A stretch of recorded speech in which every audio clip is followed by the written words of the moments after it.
To the esteemed members of the Galactic Council of the Grand Federation, this is not a greeting, but a grave and urgent warning concerning the species known as humans. Humans, by all accounts, are quite average when it comes to intelligence.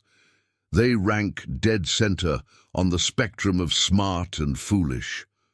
I know of humans who can navigate an entire asteroid field out of a star system, mine it of every resource, and accomplish it all without assistance from AI or targeting systems. Yet these same individuals can't figure out how to restock a vending machine.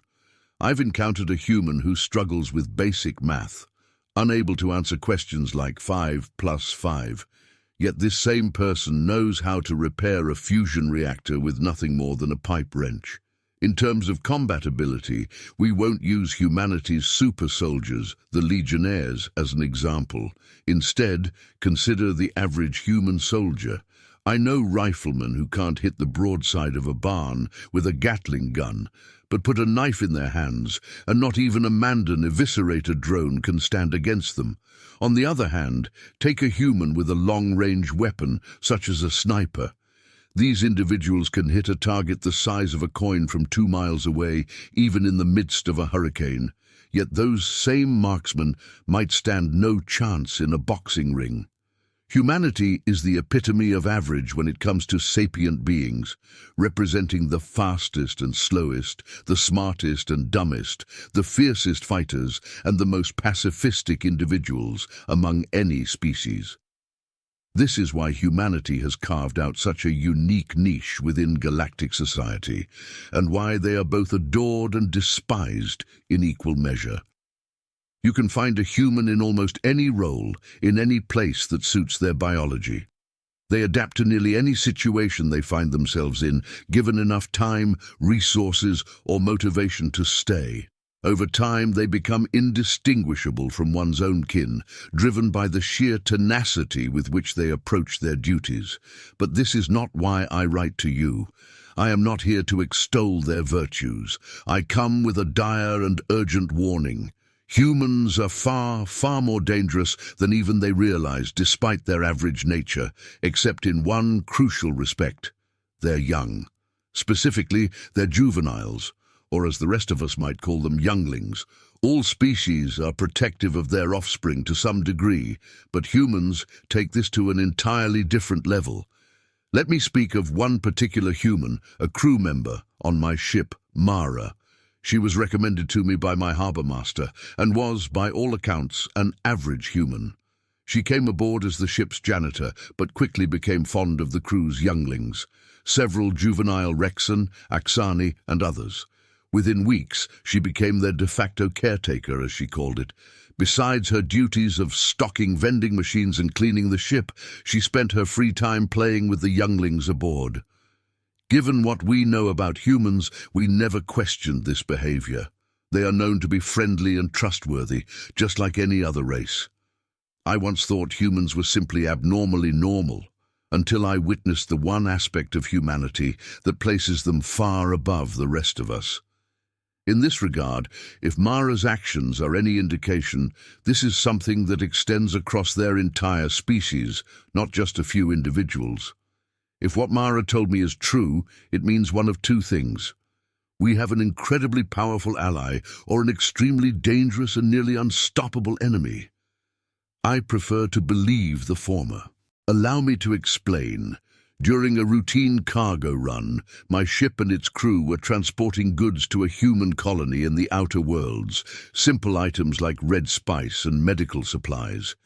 We were ambushed by a gang of Rani pirates, specifically the King's Masons. Yes, those King's Masons, the same gang that single-handedly wiped out a Federation escort fleet and held the Rani Queen hostage for 2 months. The attack began with a comms hail. "Stand and deliver," they said, as their ion cannons disabled our ship. They prepared to board us. Within minutes, the entire crew was ready to defend the ship. Unfortunately for them, they bypassed the main boarding ramp and decided to cut through the cargo bay, putting them in direct contact with Mara. A group of them blasted through, looting whatever cargo they could carry, and began to cut their way deeper into the ship. All seemed to be going well for them, as they broke into personal quarters to steal valuables, until one unfortunate pirate stumbled upon Mara and the younglings under her care. She stood her ground, refusing to surrender. The pirate struck her hard, but still, she refused to give in. She told the children to go hide, treating it like a game of hide and seek. When the pirate tried to grab one of the kids as they vanished into the maintenance hatches, Mara intervened just in time, allowing the child to escape. The pirate made an offhand comment about making juvenile-flavored soup, and with a wild, banshee-like scream of hatred, rage, and fury, Mara leapt at him. Caught off guard by the sudden attack, the pirate was unable to react as she pinned him to the ground, and with nothing but her bare hands, began ripping his teeth out. Let me be clear. With her bare hands, she tore out his teeth. Following her enraged screams and the pirate's blood-curdling cries of agony, other pirates arrived, only to meet similar fates. Mara unleashed a merciless wave of death and sadistic fury, severing limbs, decapitating enemies, and beating soldiers to death with their own severed appendages. During this massacre, I and many crew members witnessed for the first time the sight of a Rani warrior experiencing fear. Mara found one pirate and stole a grenade from him during her rampage. She shattered his jaw, jammed it open, pulled the pin on the grenade and shoved it down his throat. The look on that poor bastard's face will haunt me until the day I die, as he helplessly clawed at his own stomach, trying to get the grenade out. I will never forget the sheer terror in his eyes as the grenade exploded. Being showered in the guts and bone shrapnel of their own kin caused the remaining pirates to flee in panic. The ship managed to dislodge itself and escape, narrowly avoiding Mara's barrage of curses and insults as the pirates retreated into the void. Mara returned to a semblance of normalcy as the ship's systems were restored to basic functionality. We made an emergency jump to the human colony world and broadcast a distress signal. Human fleets arrived within minutes. Mara, however, seemed to revert to her usual self. The wild look in her eyes faded, her breathing slowed, and her expression softened. She cried out, "Ollie, Ollie, oxen free, I give up, the pizza's on me." Within moments, the younglings, unharmed and untouched, emerged and tackled her to the ground as if she were a delicate feather. She playfully wrestled with them until they claimed victory and, with concerted effort, carried her to the mess hall. When we informed the humans who assisted us about everything Mara had done, questioning if she was all right, they simply shrugged and remarked that Mara had been too lenient. I have spent the last 200 hours researching this phenomenon, and the results are consistent. Humans, regardless of the species in their care or even nearby, are fiercely protective of any juvenile. Without hesitation, a human sensing a youngling in danger of any species will rush headfirst into that danger, disregarding their own safety. This behavior has been observed too many times, both on and off record, to be dismissed as coincidence.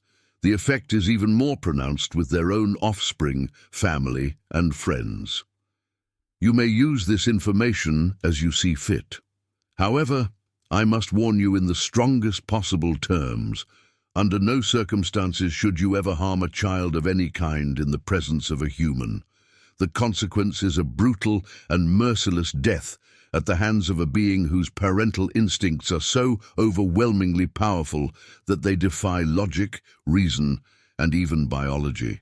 Beneath those average bodies and within those average minds lies the unstoppable beating heart of the single most dangerous force in the universe, parenthood. You have been warned.